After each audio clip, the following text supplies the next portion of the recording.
नमस्कार दोस्तों, स्वागत है आपका आपके अपने चैनल ऑटो हेवन पर और मैं हूं आपका दोस्त। तो कैसे हैं आप सब? उम्मीद है सब बढ़िया होगा। दोस्तों, आज का वीडियो थोड़ा खास है कि जो कि हम सिर्फ नई कार्स के बारे में बात नहीं करने वाले, बल्कि कुछ ऐसी चीजों के बारे में बात करेंगे जो नई कार्स के लॉन्च को और भी रोमांचक बनाने वाली हैं। और मैं बात कर रहा हूँ GST 2.0 की। आपने अक्सर सुना होगा कि GST 2.0 आने वाला है, लेकिन ये है क्या भला? क्या ये कोई नया सॉफ्टवेयर अपडेट है? क्या इससे हमारी जेब पर सीधा असर पड़ेगा? चलिए पहले यही समझ लेते हैं। GST 2.0 क्या है और कारों पर क्या असर? तो दोस्तों, अगर हम पुरानी GST स्लैब्स को देखें तो ये कुछ ऐसी थी: 5%, 12%, 18% और 28%। और कार्स के मामले में तो ये गणित और भी पेचीदा था। छोटी कार्स पर 28% GST के साथ साथ कुछ और सेस भी लगता था, जिससे टोटल टैक्स 29% से 31% तक पहुंच जाता था। वहीं बड़ी और लग्जरी कार्स पर तो 28% GST के साथ 22% तक का सेस लगता था, यानी टोटल टैक्स 50% तक, कार कम, टैक्स ज्यादा। लेकिन GST 2.0 ने इस पूरे खेल को ही बदल दिया है। अब सरकार ने इसे बहुत आसान कर दिया है। पुरानी 4 स्लैब्स को हटाकर अब सिर्फ 2 मेन स्लैब्स रह गई हैं, 5% और 18%। और कुछ खास सिन और लग्जरी गुड्स के लिए एक नई स्लैब है, 40%। और कार्स के लिए यहाँ बहुत बड़ी खुशखबरी है। छोटी कार्स, 4 मीटर से कम लंबाई, 1200 सीसी से कम पेट्रोल इंजन या 1500 सीसी से कम डीजल इंजन वाली, अब 28% की जगह सिर्फ 18% GST पर आएंगी। इसका सीधा मतलब है कि छोटी गाड़ियां अब पहले से 12 से 13 तक सस्ती हो जाएंगी। वाह, ये तो दिवाली से पहले दिवाली हो गई। लेकिन हाँ, बड़ी कार्स और SUV 4 मीटर से ज्यादा, 1500 सीसी से ज्यादा इंजन पर अब 40% GST लगेगा बिना किसी सेस के। पहले ये 43% GST लगेगा। प्रतिशत से 50% तक था। तो देखा जाए तो बड़ी कार्स पर भी टैक्स थोड़ा कम हुआ है, लेकिन छोटी कार्स वालों की तो लॉटरी लग गई है। तो अगर आप भी सोच रहे थे कि अब तो यार कार लेना मुश्किल है, तो रुक जाओ, क्योंकि आज मैं आपको 8 ऐसी शानदार कारों के बारे में बताने वाला हूँ जो GST 2.0 के बाद 2025 में लॉन्च होंगी। यकीन मानो, इनमें से कुछ कारें तो ऐसी हैं जो मार्केट में तहलका मचा देंगी। तो अपनी सीट बेल्ट बांध लो, क्योंकि ये राइड लंबी होने वाली है। और हाँ, अगर आप इस चैनल पर नए हैं तो सब्सक्राइब करना मत भूलना। चलिए शुरू करते हैं।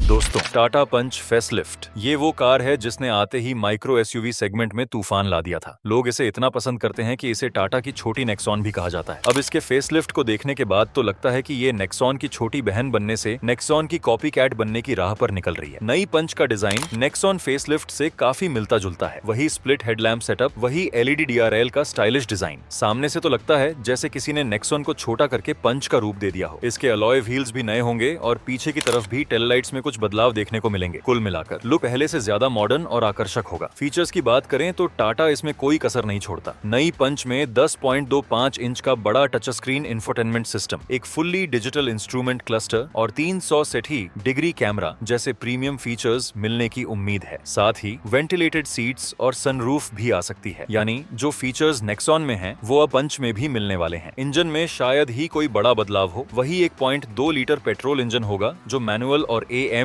दोनों ट्रांसमिशन के साथ आता है। माइलेज भी लगभग 18 से 20 के आसपास ही रहने का अनुमान है। अगर टाटा इसमें नेक्सॉन की तरह 1.2 लीटर टर्बो पेट्रोल इंजन दे दे तो मजा ही आ जाएगा। आपको क्या लगता है? उम्मीद है कि टाटा इसे 2025 अक्टूबर में लॉन्च कर देगा। कीमत की बात करें तो GST 2.0 का फायदा मिलेगा, तो बेस मॉडल की कीमत 6 लाख के आसपास से शुरू हो सकती है। ये कार सीधा Maruti Suzuki Ignis, Hyundai Exter और यहाँ तक कि टाटा टियागो और अल्ट्रोज को भी टक्कर देगी। Hyundai वेन्यू फेसलिफ्ट ये वो कार है जिसने अपनी कॉम्पैक्ट साइज और प्रीमियम फीचर्स के दम पर एक बड़ी जगह बना ली है। इसका फेसलिफ्ट आ रहा है और मुझे लगता है कि वेन्यू का नया अवतार तो इतना स्मार्ट होगा कि वो अपने बगल में खड़ी किसी भी दूसरी कॉम्पैक्ट SUV को भाई तू तो अभी बच्चा है कहेगा। नई वेन्यू में ट्यूसन से प्रेरित डिजाइन देखने को मिल सकता है। Parametric grill, split headlamp design और LED लाइट्स के साथ इसका फ्रंट लुक काफी आक्रामक होगा। पीछे की तरफ कनेक्टेड LED टेल लाइट्स का ट्रेंड इसमें भी आएगा, जो इसे एक मॉडर्न और प्रीमियम फील देगा। Hyundai फीचर्स देने में कभी पीछे नहीं रहती। उम्मीद है कि वेन्यू फेसलिफ्ट में 10.25 इंच का टच स्क्रीन, एक नया instrument cluster, advance driver assistance systems level 1 या 2 और कुछ और नए कनेक्टेड कार फीचर्स मिलेंगे। ADAS आ गया तो ये अपने सेगमेंट में गेम चेंजर बन जाएगी। इंजन के ऑप्शंस वही रहेंगे, 1.2 litre petrol, 1.0 litre turbo petrol और 1.5 लीटर डीजल। माइलेज भी 18 से 23 किलोमीटर प्रति लीटर के बीच रहने की उम्मीद है। ये कार भी 2025 सितंबर में लॉन्च हो सकती है।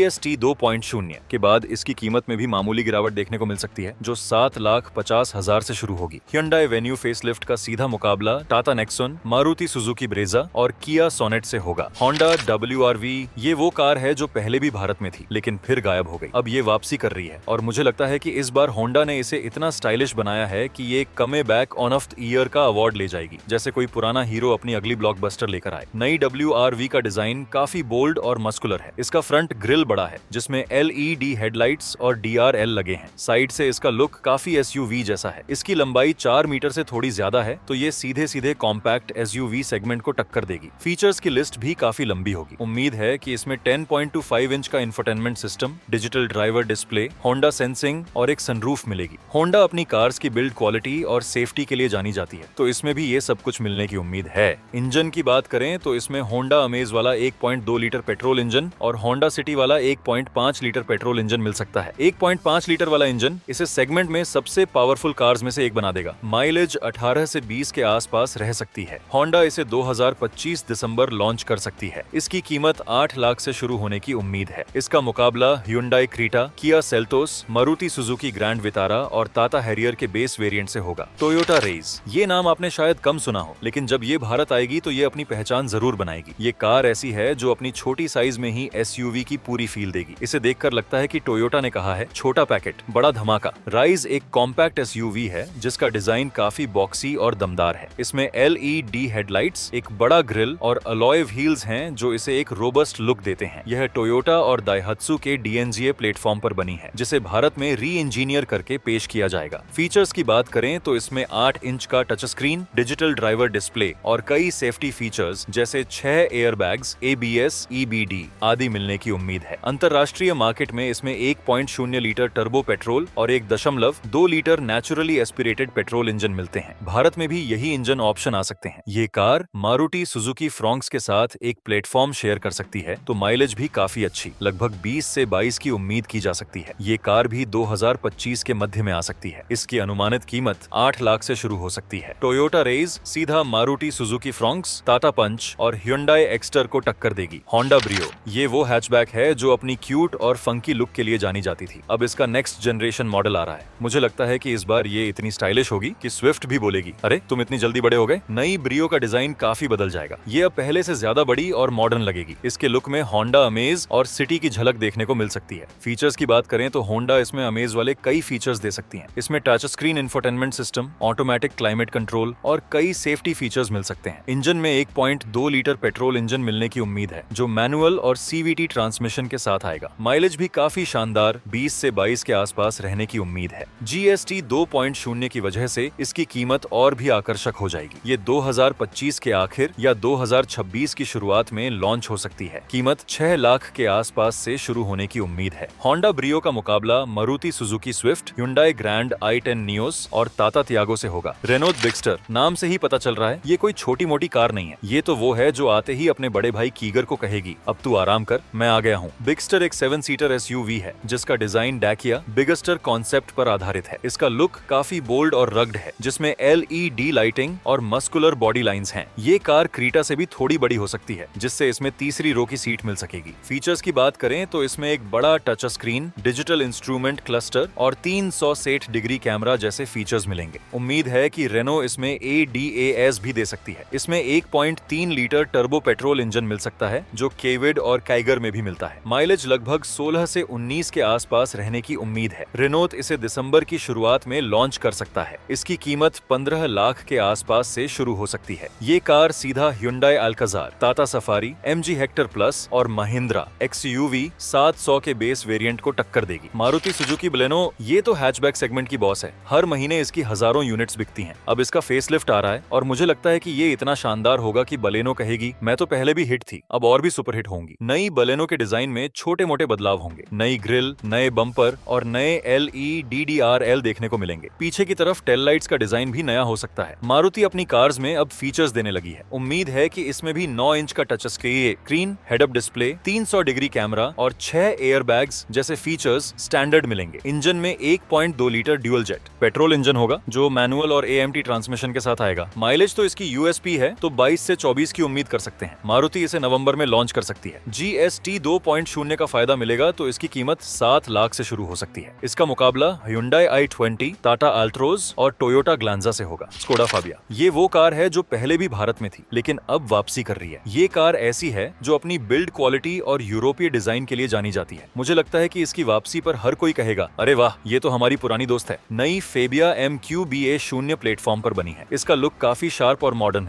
है, जिसमें LED हेडलाइट्स, स्कोडा की सिग्नेचर ग्रिल और स्टाइलिश अलॉय व्हील्स हैं। फीचर्स की बात करें तो इसमें 8 इंच या 9.2 इंच का टच स्क्रीन, एक डिजिटल इंस्ट्रूमेंट क्लस्टर और कई सेफ्टी फीचर्स मिलेंगे। स्कोडा अपनी कार्स की सेफ्टी के लिए जानी जाती है, तो इसमें भी 5 स्टार NCAP रेटिंग की उम्मीद कर सकते हैं। इसमें 1.0 लीटर नेचुरली एस्पिरेटेड पेट्रोल और 1.0 लीटर टर्बो पेट्रोल इंजन मिल सकते हैं। माइलेज 18 से 20 के आसपास रहने की उम्मीद है। स्कोडा फाबिया को 2025 के आखिर तक लॉन्च कर सकती है। इसकी कीमत 8 लाख से शुरू होने की उम्मीद है। स्कोडा फाबिया का मुकाबला Maruti Suzuki Baleno, Hyundai i20 और टाटा अल्ट्रोज से होगा। तो दोस्तों, ये थी वो 8 गाड़ियां जो GS Core ST 2.0 के बाद भारतीय बाजार में धमाल मचाने वाली हैं। मुझे लगता है कि ये नया टैक्स सिस्टम न सिर्फ ग्राहकों के लिए अच्छा है बल्कि इससे कार कंपनियों के लिए भी काम आसान हो जाएगा। तो दोस्तों, आपको इनमें से कौन सी गाड़ी का सबसे ज्यादा इंतजार है और GST 2.0 पर आपके क्या विचार हैं? कमेंट करके हमें जरूर बताएं। और हाँ, अगर ये वीडियो पसंद आया हो तो इसे लाइक करें, अपने दोस्तों के साथ शेयर करें और ऐसे ही मजेदार और इन्फॉर्मेटिव वीडियोस के लिए हमारे चैनल का नाम को सब्सक्राइब करना बिल्कुल न भूलें। हम मिलते हैं अगली वीडियो में। तब तक के लिए गाड़ी चलाते रहिए, मुस्कुराते रहिए और सेफ रहिए। जय हिंद।